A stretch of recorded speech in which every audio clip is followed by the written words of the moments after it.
2027 में सपा सरकार आएगी तो संभल दंगों के मुकदमे वापस लिए जाएंगे, ये ऐलान किया है शिवपाल सिंह यादव ने। यानी कि अब वो मुकदमे वापस लेने जा रहे हैं दंगाइयों के, अगर 27 में जनता सरकार बना देती है समाजवादी पार्टी की। तो सोचिए क्या हालात होंगे जब 27 में सपा सरकार आएगी। अब इसको लेकर केशव प्रसाद मौर्य भी हमलावर है, वो सीधे तौर पर कह रहे हैं कि जंगल राज, गुंडा राज वापस नहीं आने देंगे, 300 पार लाएंगे और अखिलेश यादव को सैपई वापस पहुंचाएंगे। नमस्कार, टीवी 24 नेटवर्क देख रहे हैं आप, मैं हूं आपके साथ शिखा मेहरोत्रा।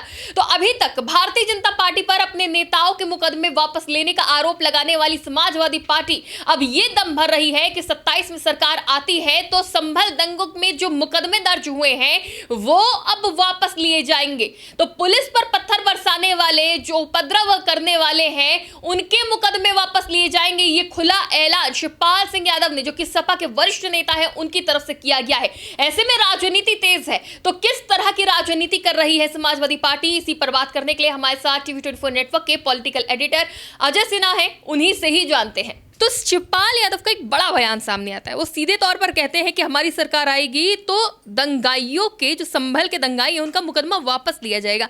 किस तरह की राजनीति नजर आ रही है आपको इसके पीछे?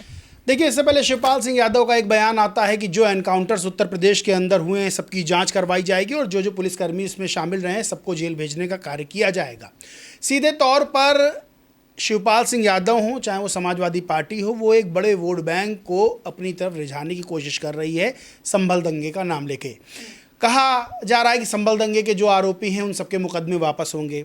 आखिर क्या जो समाज में हिंसा फैलाने का काम करते हैं, जो पत्थरबाजी करते हैं, जो पुलिस पर गोली चलाते हैं, आप उनके मुकदमे वापस लेने की जो बात कहते हैं, आपको क्या उससे फ़ायदा होगा? क्या समाजवादी पार्टी के नेता जो इलेक्शंस लगातार इंडिया अलायंस हार रहा है उससे सीख नहीं लेना चाहते हैं? क्या वो एक वोट बैंक को खुश करने के लिए एक बड़े वोट बैंक को नाराज़ करना चाहते हैं? देखिए, संभल में क्या हुआ किसी से छिपा नहीं है। किस तरह से मंदिरों को बंद किया गया, मंदिरों पर ताले लगाए गए, हिंदुओं को वहाँ से जाना पड़ा, पलायन करना पड़ा अपना अपना मकान छोड़ के, वो सबको पता चल गया, सब सामने आया है। अब जो संभल हिंसा में आरोपी थे, जिन्होंने पत्थरबाजी की, जिन्होंने गोली चलाई, जिनके पास से हथियार बरामद हुए और जो इस साजिश में शामिल थे, क्या उनको राजनीति के लिए खुला छोड़ देना चाहिए? क्या उन पर कोई कार्रवाई नहीं होनी चाहिए? सबसे बड़ी बात यह है कि यही बयानबाजियां समाजवादी पार्टी को नुकसान पहुंचाती हैं। आपको याद होगा कि आज भी बीजेपी और तमाम समाजवादी पार्टी के विरोधी राजनीतिक दल, राजनीतिक व्यक्ति बयान का जिक्र करते हैं कि लड़कों से गलती हो जाती है। स्वर्गीय मुलायम सिंह यादव के बयान को कोट करते हुए वो आरोप लगाते हैं और समाजवादी पार्टी को इन बयानों का नुकसान हुआ है। आज की राजनीति बदल गई है और ये बात नेताओं को अच्छे से समझनी होगी। अगर आप कहते हैं कि जो एनकाउंटर हुए हम पुलिसकर्मियों के खिलाफ मामला दर्ज करेंगे, तो क्या आप पुलिस के खिलाफ उतरेंगे और अपराधियों के समर्थन में उतरेंगे? बुलंदशहर में अभी एक मासूम बच्ची के साथ एक मोनू नाम का दरिंदा गलत हरकत करता है और उसके बाद उस बच्ची की हत्या कर देता है। उस मासूम बच्ची की हत्या की जाती है और वो मासूम बच्ची मानसिक रूप से स्वस्थ नहीं होती है। पुलिस मुठभेड़ में वो मारा जाता है, मोनू नाम का दरिंदा। अब क्या उस दरिंदे की जात और धर्म देखकर हम राजनीति करेंगे? क्योंकि उत्तर प्रदेश के अंदर तमाम एनकाउंटर्स में सवाल ये खड़े किए गए कि फला जाति का था तो एनकाउंटर हो गया, फला धर्म का था तो एनकाउंटर हो गया। तो क्या अब दंगाइयों की, अब अपराधियों की, अब दरिंदों की जाति देखी जाएगी, धर्म देखा जाएगा, या फिर उनकी जाति और धर्म ये है कि वो दंगाई हैं, वो अपराधी हैं? तो सीधे तौर पर जो बयानबाजी हो रही है उसका नुकसान 2027 में समाजवादी पार्टी को हो सकता है। देखिए, अभी तक तो समाजवादी पार्टी भाजपा पर यह आरोप लगाती थी कि आपने अपने नेताओं के ऊपर से जो है केस वापस ले लिए। ठीक है, भाजपा लगातार समाजवादी पार्टी पर आरोप लगाती रही है कि आपकी सरकार में अपराधियों को, माफियाओं को पोषित पल्लवित किया गया है। अब अगर समाजवादी पार्टी ये कहती कि हमारी सरकार आएगी तो आजम खान जैसे नेताओं के ऊपर जो फर्जी मुकदमे लगे, जो बार बार दावा करती कि नहीं ये जो भैंस चोरी बाकी जो मामले हैं वो फर्जी हैं, अगर इन मामलों को लेकर अगर शिवपाल यादव कहते हैं कि ऐसे मुकदमे वापस किए जाएंगे, ऐसे नेताओं को जो है क्लीन चिट दी जाएगी, समझ में आता है। लेकिन दंगाइयों को सीधे तौर पर क्यों? वहां पे जितने पत्थरबाजी करने वाले, पुलिस पर हमला करने वाले, वो मुस्लिम थे क्या? इसलिए क्या वो तुष्टीकरण की राजनीति कर रहे हैं? भाजपा ये लगातार सवाल उठा रही है। देखिए, जब माफिया अतीक का अंत हुआ तब योगी आदित्यनाथ ने उससे पहले विधानसभा में कहा था कि आपके द्वारा, यानी समाजवादी पार्टी के द्वारा पल्लवित पोषित ये माफिया है और इसको मिट्टी में मिलाने का काम हम करेंगे।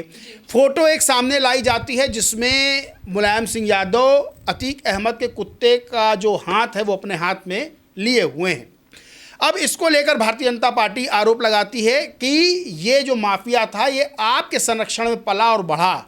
लेकिन भारतीय जनता पार्टी की सरकार जब आई, जब योगी आदित्यनाथ उत्तर प्रदेश के मुख्यमंत्री बने, तो इस माफिया और उसके काले साम्राज्य का अंत हुआ, मुख्तार अंसारी के काले साम्राज्य का अंत हुआ। तो इसको लेकर भारतीय जनता पार्टी जहां जनता के बीच जा रही कि हमने माफियाओं खत्म किया, हमने बदमाशों खत्म किया, और योगी आदित्यनाथ ये बात कहते हैं कि उत्तर प्रदेश में रहना है तो माफियागिरी अपराध छोड़ना होगा। और वहीं दूसरी तरफ अगर ये योगी आदित्यनाथ का ऐलान, ये योगी आदित्यनाथ की बात जनता के बीच पॉजिटिव नोट लेके जा रही है, और दूसरी तरफ कहते हैं कि हमारी सरकार आएगी तो हम सारे एनकाउंटर्स की जांच कराएंगे और पुलिस कर्मियों के खिलाफ जो एनकाउंटर में शामिल हैं उन पर कार्रवाई होगी, तो क्या ये आपका जो संदेश निकल के जा रहा है ये जनता में नेगेटिव इम्पैक्ट नहीं डालेगा? ये बात आपको समझनी होगी। आप आजम खान की बात करते हैं, आजम खान राजनीतिक व्यक्ति हैं, आजम खान जेल में हैं, वो जेल से बाहर आएंगे, किसी ना किसी दिन बाहर आएंगे, और जब बाहर आएंगे तो अपनी राजनीति करेंगे। उनका राजनीतिक जो असर है वो आज भी देखा जाता है।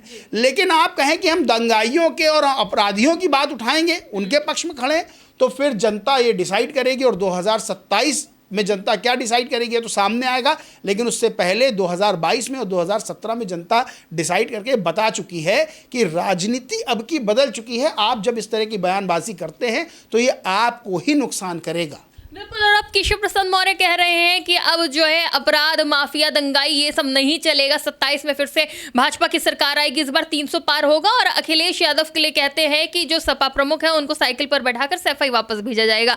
तो यानी कि क्या जो ये बयान सामने आया शिवपाल यादव का, ये समाजवादी पार्टी को भारी पड़ने वाला है? भाजपा फिर से कॉन्फिडेंस में आ रही है कि अपने बयान देकर ही अपने पैर पर कुल्हाड़ी मार रही है समाजवादी पार्टी? देखिए, भारतीय जनता पार्टी लगातार चुनाव जीत रही, उत्तर प्रदेश में 2 बार चुनाव जीत चुकी है, अभी पश्चिम बंगाल उसने जीता, अभी बिहार जीता, तो वो तो कॉन्फिडेंस में है। और फिर उसको पता है कि सामने वाले विरोधियों के बयानों को किस तरह से इस्तेमाल करना है। शिवपाल सिंह यादव जब कहते हैं कि संभल दंगाइयों का केस हम वापस लेंगे, तो सीधे से भारतीय जनता पार्टी कहेगी कि समाजवादी पार्टी दंगाइयों के साथ खड़ी हुई है, समाजवादी पार्टी अपराधियों के साथ खड़ी हुई है। और यही तमाम आरोप लगाकर पुराने बयानों को लेकर फायदा भारतीय जनता पार्टी को हुआ है। देख सफाई बिटिया घबराई जैसे बयान भारतीय जनता पार्टी के नेता देते हैं, खुद योगी आदित्यनाथ देते हैं, तो इसका फायदा तो भारतीय जनता पार्टी को मिलता है। तो आप किस तरह की बयानबाजी कर रहे हैं ये आपको देखना होगा कि उसका चुनावी फायदा मिलता है या नुकसान। और आपने बात कही तुष्टीकरण की, तो सीधे तौर पर राजनीतिक दल तुष्टीकरण की राजनीति करते हैं, वो चाहे कोई भी राजनीतिक दल हो, लेकिन ऐसी राजनीति मत करिए जिससे आपको ही नुकसान हो। जी बिल्कुल, बहुत बहुत शुक्रिया। तो देखिए, समाजवादी पार्टी अब जो बयान दे रही है उस पर खुद घिरती नजर आ रही है।